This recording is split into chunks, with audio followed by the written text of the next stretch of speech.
Hi, good morning. This is Elizabeth Griffin, your indie author from South Philadelphia, and welcome back to my channel. If you haven't subscribed, please take a moment and do so, and definitely leave a comment below. So today I want to talk about the importance of having books in your home. When I grew up, my house was filled with all types of hardback books, paperback books, magazines, newspapers. The people that raised me, my father, my aunt, and my uncle, they had newspaper articles and actual newspapers from the 1960s and the big events that happened during that decade, such as the election of JFK and the assassinations, unfortunately, of some of our prominent loved ones, such as Martin Luther King and JFK and his brother. So there was a lot going on in obviously in history and also in my family, but they always kept books and magazines and things like that to document what was going on and to show the importance of written language and to show the importance of keeping records and information available at your fingertips. So we always had dictionaries, we always had books to read, Reader's Digest and so forth. So I just wanted to iterate that is very important. I thank you in the growth and the development of young minds. And there was always like National Geographics and things like that at home. So in turn, as an adult, I have those type of books in my house. I have so many books, it's ridiculous. I have an addiction to books. It's like a comfort. Like some people have a comfort food. My comfort go-to thing is books. And when I used to work at McDonald's when I was like 17, 18, there was a bookstore that was next to where we worked. And the bookstore would always throw away magazines and things that they didn't want anymore. And obviously I hoarded them home. So I got a reputation of always collecting books when people throw them out in the trash. And I had to break myself out of that habit recently.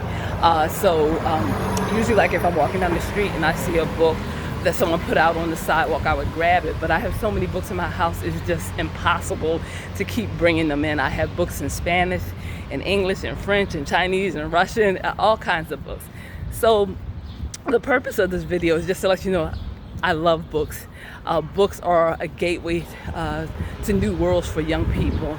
And if they see them all around, it becomes natural to them to see books and to pick them up and to see people reading them. And I remember my father used to read to me Peter the Policeman. That's the only book I remember specifically that I linked to him and remember in such a fond way, because he would read that to me when I was a little girl. And my fifth grade teacher used to read to her class on Fridays. We would read Charlotte's Web, and we would also read the Oliver Kyne family.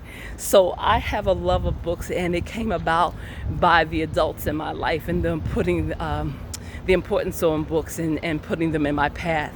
And even having the library around the corner from me, I would go there and take out 10 books at a time. So always keep books around young ones, especially children. Read to them, introduce them to this wonderful world, and help them develop a love for reading. And as a side note, when I was in the 7th grade, I was a horrible reader, a horrible speller. But I fell in love with Harlequin romance novels, and I started reading them in the 7th grade. And I remember the first book I picked up, every third word I had to look up in the dictionary because my vocabulary was horrible, my reading was horrible. It took me a very long time to finish a book that was about 190 pages. It would take me forever, but there was a payoff at the end of the book, and it kept me reading, and it kept me going back to the library and getting out books. So, and I'm amazed that, you know, with that habit, I've developed to be the person that I am now, and to love books the way I do, and to be a person that puts it out there to the world. So takeaway today is just always incorporate books in your life. Always have them around on bookshelves, on coffee tables, things like that. Always have them accessible, always have them visible. And it's an underlying message that books are important, writing is important, literature is important. So as always, thank you for coming to my channel. Love, peace, joy, happiness, as always, and bye-bye.